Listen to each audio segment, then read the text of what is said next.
YouTube. So I found myself thinking about dwarves and what a dwarf would know about the world. Why did I start thinking about this? Well, I began to realize that I have some rather unique information in my head when it comes to manufacturing and drill presses and hydraulic presses and how machines work when they come to make parts. And while it's shared with lots of other people that work in the same industries I do, people outside those industries aren't going to be familiar with it. If I say light screen to you, you might know what that means. You might not. If I tell you you have to make sure that your stuffer's full before you run your next cycle, that might make sense to you. It might not. But anybody that works in, casting is going to get my references. So dwarves would be the same way. If you're raised in an under the mountain setting, a place that is steeped deeply in combat with underdark races and with mining and manufacturing of the technologies that you need to use in mining, and of course you're well known for your uh, dwarven cuisine, and you're very well known for your uh, dwarven artifacts and your artistry. You're going to have a certain pool of knowledge inside your head, and that's kind of reflected fairly well in fifth edition because you have certain things because you are a member of a species. You have some skills you can pick up because you just have that option of having some skills that you choose, but you also have some skills because of your past career that has taken you this point in your life. If you are a hermit, you have certain skills. If you were a sailor, you have certain skills. If you were a miner, you have certain skills. Okay, that makes perfect sense. But if you were raised in those environments, you were raised with a pool of knowledge, with a history of myth and legend and stories. Not necessarily told to you directly as intentional stories, but things you've learned from just being a member of that culture. Just as an American, there are lots of things that I know about being in America that I just assume everybody knows. And of course, they don't. Um, my wife was just telling me she used to work with a woman who is from Brazil. And from where this woman is from, you buy bread every day. You go to the bakery, you buy bread. That's just what you do. That's part of the life that you have.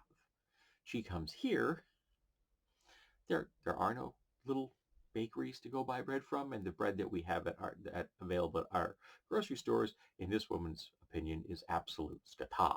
Okay, nobody wants this bread from Brazil.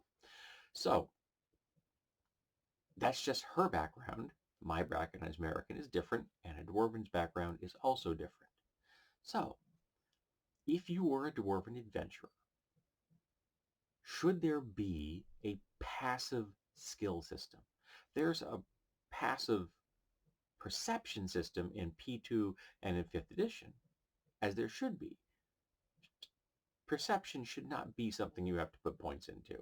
That was a mistake that P1 took. That's something I would house rule that away and borrow it from another system, because you shouldn't have to be sinking points into being observant. I mean, you are observant and you should get a bonus to that because you have good traits. Um, but you just have a pool of information in your head about how to be observant. Now, it could be potential that you have some kind of flaw that makes you less observant. That's possibly, or some kind of a perk that makes you more observant.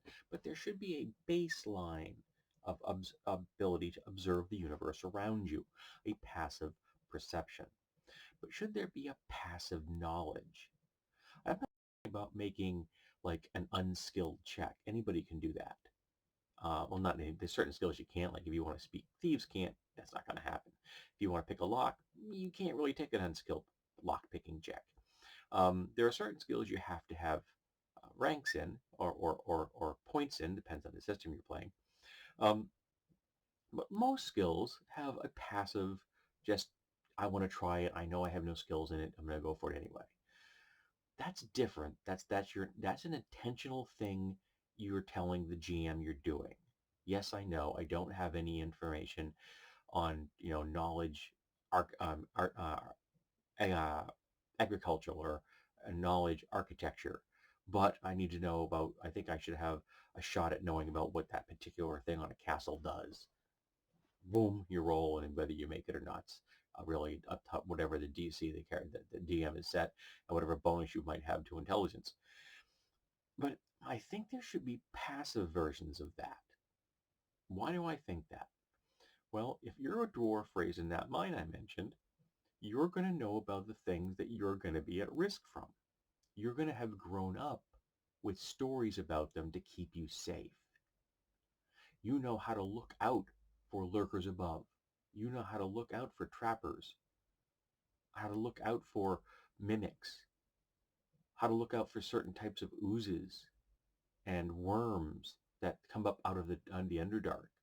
You know these things, and you heard them as scary stories as a kid, because if you don't know them, if they aren't part of the warp and weft of your reality, you die.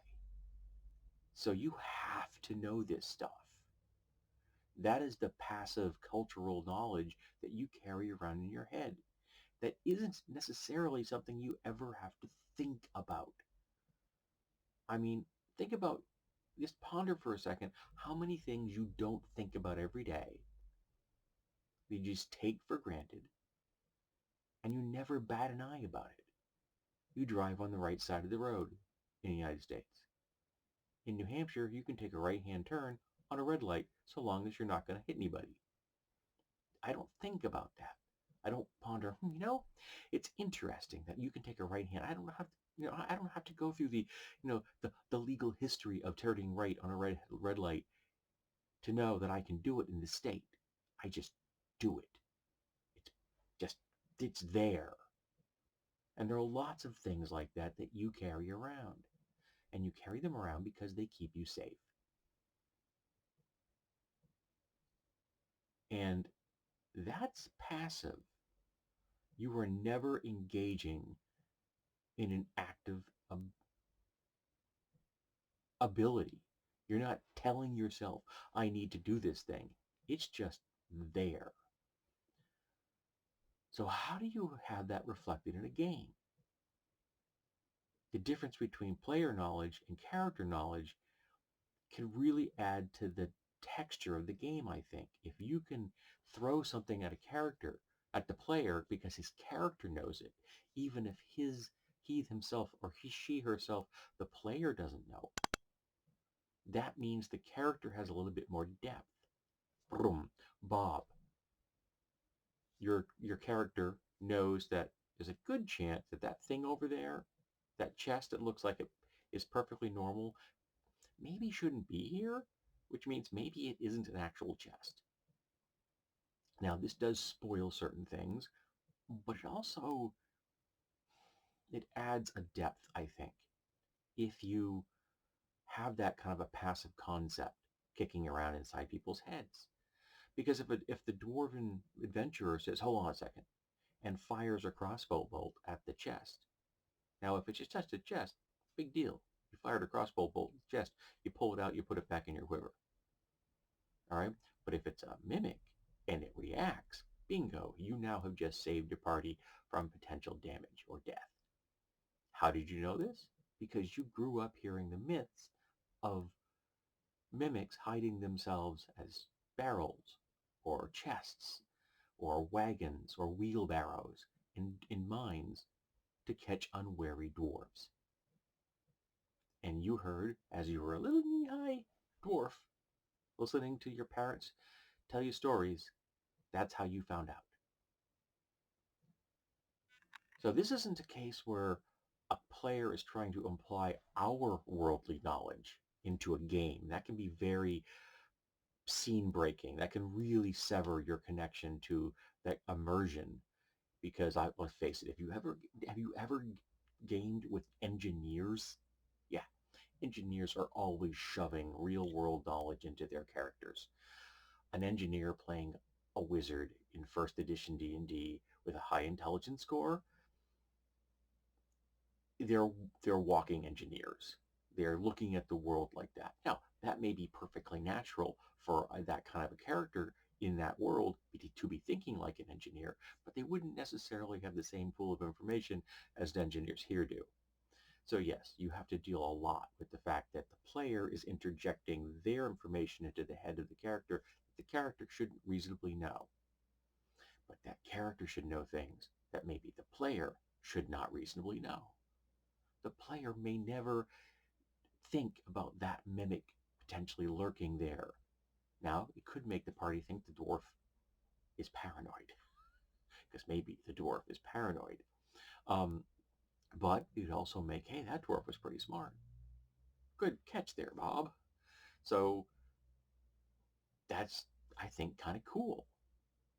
And this is a case where the difference between player information and character information is reversed. It isn't the players interjecting their knowledge into their characters.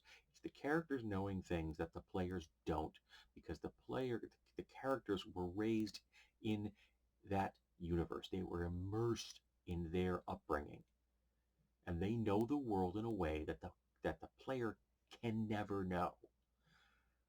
Just like that dwarf in that game can never know what it's like to live here unless they come here and experience it.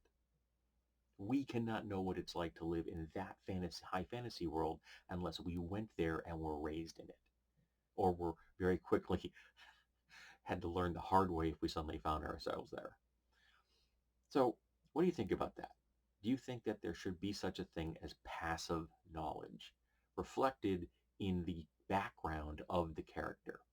Yeah, I know it adds a level of complexity, and I'm not necessarily saying it should be something that pops up every single game, because that could be tedious, and it could become a crutch for players if they're depending on their character to just magically know the piece of information that they themselves have not thought of. But thrown in occasionally, or to give somebody a nudge in a certain direction, or misdirection, because if you have established that these little pieces of interjected information are interesting, potentially useful, that means you, the GM, that can then use them against the players and feed them misinformation. What if they were raised about with a piece of folklore that was actually folklore, but they believe it to the very core of their being? So that their passive knowledge says that that thing over there does X, when in reality, it can't do X. It's never done X. It's never going to do X. But that character really thinks it does X. So this can be used against the players as well as for the players. All right, so let's talk about the difference between characters' knowledge and player knowledge. And in this case, it's not quite the same as us interjecting our thoughts into them.